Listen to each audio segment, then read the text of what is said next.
हुआ फिर समा।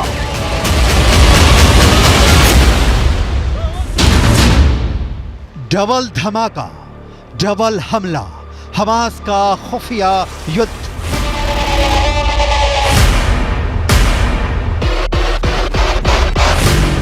हमास के 45,000 लड़ाकों में से कितने सुरंग के अंदर और कितने जमीन के ऊपर से इजरायली सेना पर हमला कर रहे हैं, इसे लेकर ना तो अभी तक मोसाद कोई खुलासा कर पाया है और ना ही अमेरिका की खुफिया एजेंसी को कोई भनक लग पाई है।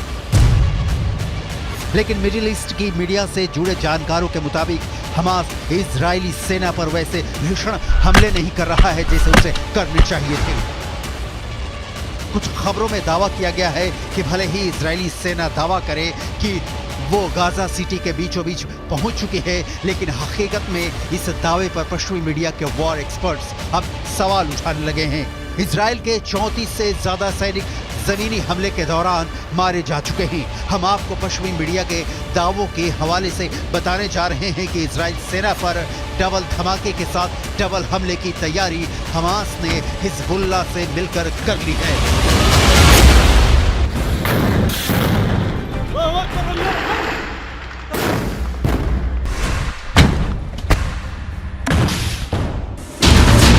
इजराइल की वर्दी में हमास के लड़ाके।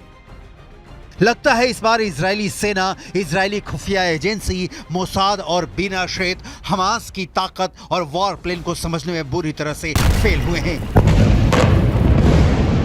27 अक्टूबर से शुरू हुए दूसरे चरण के इजरायली हमले में दावा किया जा रहा था कि इजरायली सेना एक हफ्ते के अंदर उत्तरी गाजा से हमास के लड़ाकों का सफाया कर देगी, लेकिन अभी तक इजरायली सेना सिर्फ 400 के करीब सुरंगों को तबाह कर पाई है। इधर हमास ने फिर दावा किया है कि उसके लड़ाके इजरायली सेना को उत्तरी गाजा में हरा देंगे। आखिर हमास इतने बड़े दावे कैसे कर रहा है? कुछ खबरों में यहाँ तक दावा किया गया है कि हमास के लड़ाके इजरायली सेना की वर्दी पहनकर हमले कर रहे हैं।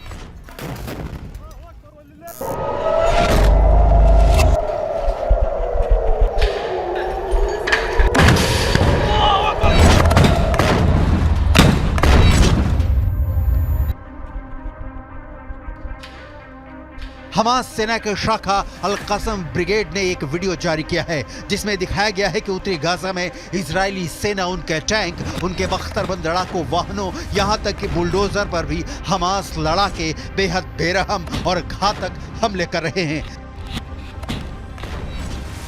जरा आप हमास की तरफ से जारी किए गए इस 2 मिनट 44 सेकंड के वीडियो की एक एक तस्वीर को देखिए, जिसमें 50% तक तबाह हो चुके गाजा में हमास के लड़ाके चारों तरफ से हमले कर रहे हैं। डबल धमाका, डबल हमला, हमास का खुफिया युद्ध।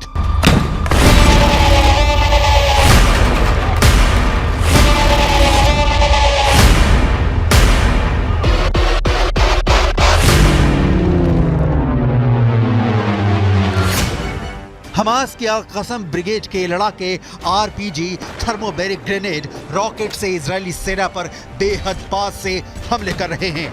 इजरायली टैंकों पर महज 100 से 150 मीटर दूरी से एंटी टैंक मिसाइलें और रॉकेट से हमले हो रहे हैं।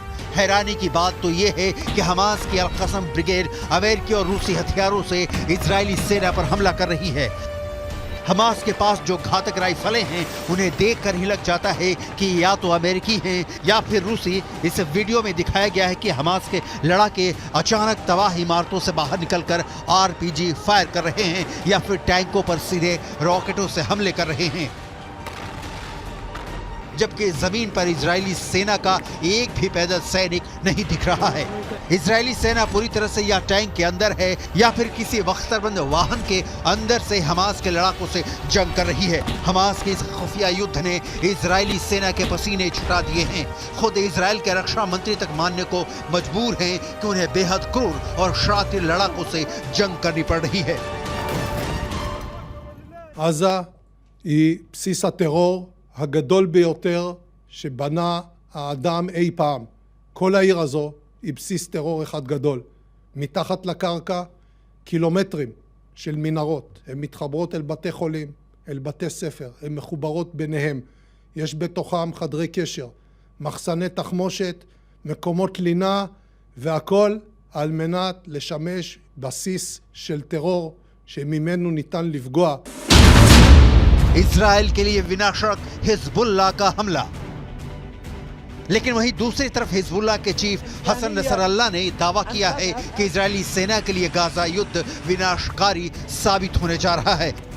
हिजबुल्लाह के 60,000 से ज्यादा लड़ाके हमास के 40,000 लड़ाकों के साथ इजरायली सेना पर दूसरे राउंड का विनाशकारी हमला करने जा रहे हैं। पश्चिमी मीडिया ने भी माना है कि हिजबुल्लाह की रॉकेट और मिसाइल ताकत इजराइल के लिए विनाशकारी साबित होगी। हालांकि इजरायली सेना पूरे जोश के साथ दावा कर रही है कि उसने उत्तरी गाजा में 10 घंटे की भीषण जंग में पिछले 24 घंटे के अंदर हमास के बहुत बड़े गढ़ पर कब्जा कर लिया है। इजराइल की आईडीएफ ने दावा किया है कि महज 10 घंटे की लड़ाई के बाद हमास का प्रमुख गढ़ पर कब्जा कर लिया गया है। इजरायली सेना का कहना है कि 10 घंटे की भीषण जंग में हमास के दर्जनों लड़ाके मारे गए हैं। आईडीएफ की मुख्य पैदल सेना इकाइयों में से एक नाहल ब्रिगेड के सैनिकों ने उत्तरी गाजा के पश्चिम में जबालिया पर भीषण हमला किया है। जबालिया में आउटपोस्ट 17 पर आईडीएफ ने हमास लड़ाकों को मारकर कब्जा कर लिया है। आईडीएफ ने खुलासा किया है कि हमास के लड़ाके जमीन के ऊपर और भूमिगत मार्ग से हमले कर रहे हैं। आईएसए और आईडीएफ की खुफिया जानकारी के आधार पर एक आईडीएफ फाइटर जेट ने सेंट्रल कैंप ब्रिगेड में हमास के एंटी टैंक मिसाइल यूनिट के प्रमुख इब्राहिम अबू मगसीब को मार डाला है। आईडीएफ के मुताबिक अबू मगसीब के मारे जाने से पहले इजरायली सेना और आईडीएफ सैनिकों पर कई एंटी टैंक मिसाइल से हमले करने जा रहा था। इससे पहले हमास के एंटी टैंक मिसाइल के कमांडर मोहम्मद असर को आईडीएफ ने मार डाला था।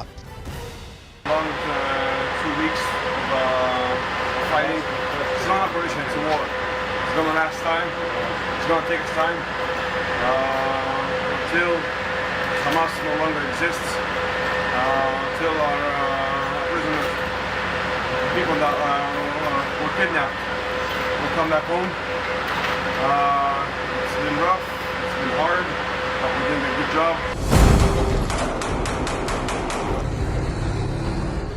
आईडीएफ ने कई तस्वीरें जारी की हैं जिसमें दावा किया गया है कि नॉर्थ गाजा में हमले बेहद तेज कर दिए गए हैं। इजरायली सेना ने यह भी दावा किया है कि हमास के करीब 60 कमांडरों को अब तक मार दिया गया है। रॉयटर्स के मुताबिक इजरायली सेना ने गाजा में हमास के चीफ याह्या सिनवार को उसके बंकर में अलग थलग कर दिया है। वो बंकर के बाहर की दुनिया से पूरी तरह से कट चुका है। इधर इजराइल के युद्ध कैबिनेट के मंत्री रॉन डर्मर ने दावा किया है कि 30 दिन से ज्यादा की जंग में 3 से 4 हजार से ज्यादा हमास लड़ाके मारे जा चुके हैं। उत्तरी गाजा का 50% इलाका पूरी तरह से तबाह हो चुका है। फिलिस्तीनी और हमास समर्थकों के बीच कोहराम मचा हुआ है।